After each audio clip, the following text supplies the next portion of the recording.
এই দিকটা হচ্ছে প্লাস্টার। এই বাসটা আজকে খুলে দেবো তো? হ্যাঁ, গাড়ি ঢুকাতে সুবিধা হবে। আচ্ছা, এই তুলসীতলার এইখানটায় না একটুখানি তোমার খোঁজ লেগে বোধহয় কিছু একটা হয়েছিল, ওখানটায় দেখছি উঠে গেছে, ওই জায়গাটা একটু ঠিক করে দিও তো। হ্যালো বন্ধুরা, welcome back to Priyanka JoJo blog. তো কেমন আছো সবাই? আশা করি সবাই খুব ভালো আছো, আমিও ভালো আছি আর সবসময় ভালো থাকবে। আজকে হচ্ছে রবিবার আর আমি সকালবেলা চলে এসেছি এখানে ঘুগনি বানাতে। তো বাবা আর মা গেল গঙ্গায় স্নান করতে, আসতে দেরি, তাই আমি এদিকে কিছুটা রান্না করে নিয়ে চলে যাব। তো এখানে ঘুগনিটা হয়ে গেল। আর এই দিকে দেখো বাবা আজকে নিয়ে এসেছে বোয়াল মাছ। তো এই বোয়াল মাছ রান্নাটাও তোমাদের একবার দেখিয়ে দেব। এই বোয়াল মাছটা আমি হলুদ, লবণ, লঙ্কার গুঁড়ো আর হচ্ছে একটু সর্ষের তেল দিয়ে মাখিয়ে রেখে দিয়েছি। এটাকে মাখিয়ে রেখে দিই। একটু সব দেখি হাতটা ধুই যা।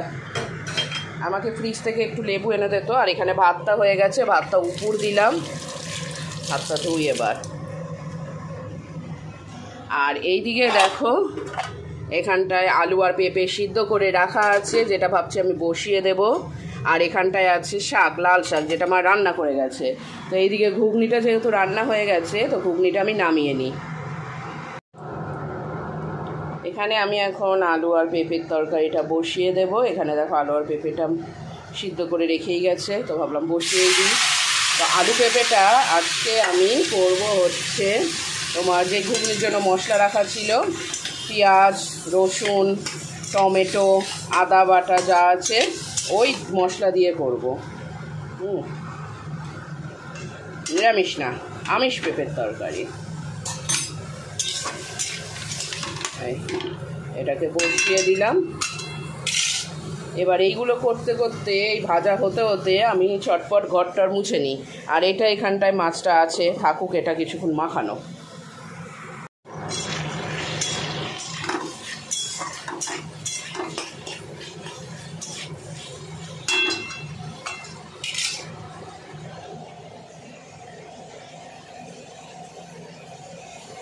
একটু লেবুর রস দিয়ে দিলাম, তাতে মাছটা আরও সুন্দর সুন্দর হবে। লেবুর রসে একটা পিছন এখানটায় পড়ে গেল, খুঁজে যাচ্ছি। মেখে নিলাম আরেকবার।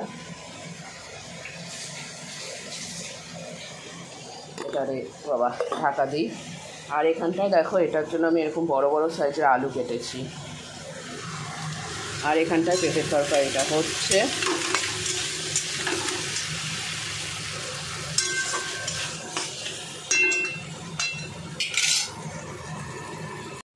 এখানে মশলাটা দিয়ে দিয়েছি, দিয়ে এবার হালকা করে এটা কষুক। এর মধ্যে হলুদ দিলাম, এর মধ্যে কয়েক টুকরো টমেটো দিয়ে দিলাম। টমেটো এমনিতে বাটার মধ্যে ছিলই।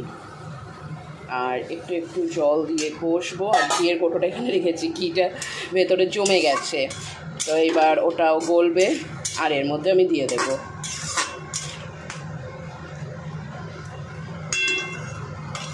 এবার মাছের জন্য আমি আরেকটু মশলা বেটে নিই, কারণ এখানটায় মশলাটা দেখো কমে এসেছে।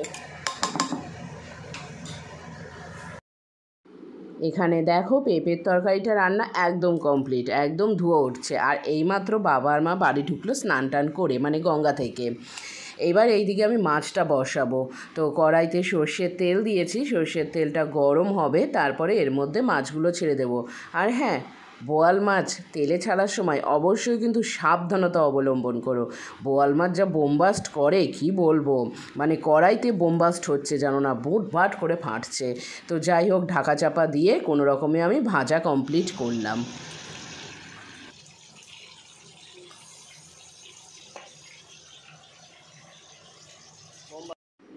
এইখানে পুচন গিয়েছিল সকালবেলা ওর কিছু দরকারি জিনিস কিনতে। ও বললো স্কুলে লাগবে, তো সেই মতন টাকা নিয়ে গেল। গিয়ে দেখছি গিয়ে এই দেখো এক বাক্স রং কিনে নিয়ে এসছে, জল রঙের প্যালেট, তারপরে এই যে ক্লে কিনে নিয়ে এসছে। এখন ক্লে দিয়ে যে ও কী বানাবে ওই জানে। তার সাথে এইখানে একটা গ্র্যাপ খাতা কিনে নিয়ে এসছে, যেটা ও স্কুলে গ্র্যাপ শেখাবে সেই খাতা। এইগুলো কিনে নিয়ে এখন ঢুকলো বাড়িতে। এই এত তাদেরও বলছে এই রঙগুলো কি তোর এখন লাগবে তুই বল? হ্যাঁ, এগুলো কিনেছি। বল দেখি কে কিনেছে? স্কুলে ম্যাম দেখাচ্ছিল যে এগুলো কিনবা, দিয়ে কি বানাতে হবে এগুলো। এইগুলো এখন কিনে নিয়েছি। এইগুলো কিন্তু পুরো করে না, হ্যাঁ, একটু লাগিয়ে নিয়ে তার মধ্যে জল মেশায়। আর এই ক্লে দিয়ে কি এটা শক্ত হয়ে যায়, জানো তো? পরে কি বানাবে এই ক্লে দিয়ে? অনেক কিছু বানানো যাবে। তোমার বানিয়ে দেবো, আমি তো বানাবে, তুই বানা। এখানে মাছ ভাজা কমপ্লিট হওয়ার পরেই আলুটা ভাজা বসিয়ে দিলাম। আলুটা ভেজে নিয়ে তারপরে যে মশলা রেডি করেই রেখেছি, পেঁয়াজ, আদা, রসুন, টমেটো, লঙ্কা সব একসাথে বাটা। আর হ্যাঁ, রসুনের পরিমাণটা একটু বেশি দিয়েছি। আর মাছগুলো সব ভাজা হয়ে গেছে। এই মাছগুলো অল্প ভাজতে হয়, কারণ বোয়াল মাছ খুব নরম হয় তো। অনেক ক্ষেত্রে কিন্তু আমি অনেককে দেখেছি বোয়াল মাছ না কাঁচা রান্না করতে, কিন্তু আমরা সেরকমভাবে খাইনি। ইলিশ মাছটা কাঁচা খেয়েছি, চিংড়ি মাছটাও কাঁচা রান্না করে খেয়েছি, কিন্তু এই বোয়াল মাছটা না ভাজা হলে হয় না। আর এই দেখো হাতে আমি কি সুন্দর সবুজ চুড়ি পরেছি, বাবা নিয়ে এসছে কিনে আমার আর মায়ের জন্যে। তো সেই চুড়িটা এখন চটপট পরে নিলাম, দিয়ে এখানে রান্না বসিয়ে দিলাম। আলুটা ভাজা হতেই এবার এর মধ্যে আমি দিয়ে দেব মশলা।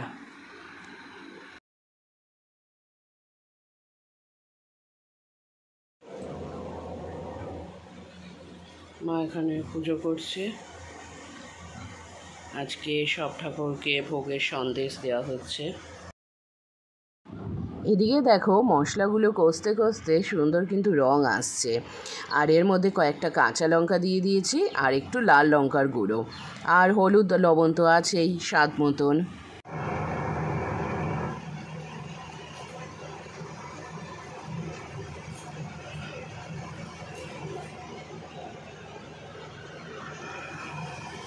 এখানটায় আমি জলটা দিয়ে দিয়েছি, কারণ মশলাটা কষে গেছে। তো লবণটা একটু পরে চেখে, প্রসাদ খেয়ে তারপর লবণ চেখে তারপরে দেখবো, লবণ লাগলে দেবো। তো মাছগুলো এখানে ভাজা আছে। মাছ তো ধরো বোয়াল মাছ বেশি ভাজতে হয় না, কারণ এমনিতেই নরম মাছ হয়। তো এখানটায় ঝোলটা ফুটুক, একটু ফোটার সময় আঁচটা বেশি থাকবে, তারপরে কমিয়ে দেবো। আর মার ওদিকে পুজো কমপ্লিট। মা আমার এইদিকে রান্নাবান্না কমপ্লিট। মা এখন আমাকে টিফিন কোর্টে খাবার বেড়ে দিচ্ছে। তো চলো তাহলে আজকের ব্লগটা এখানেই শেষ করছি। সবাই খুব ভালো থেকো, সুস্থ থেকো। আজকের মতন টাটা।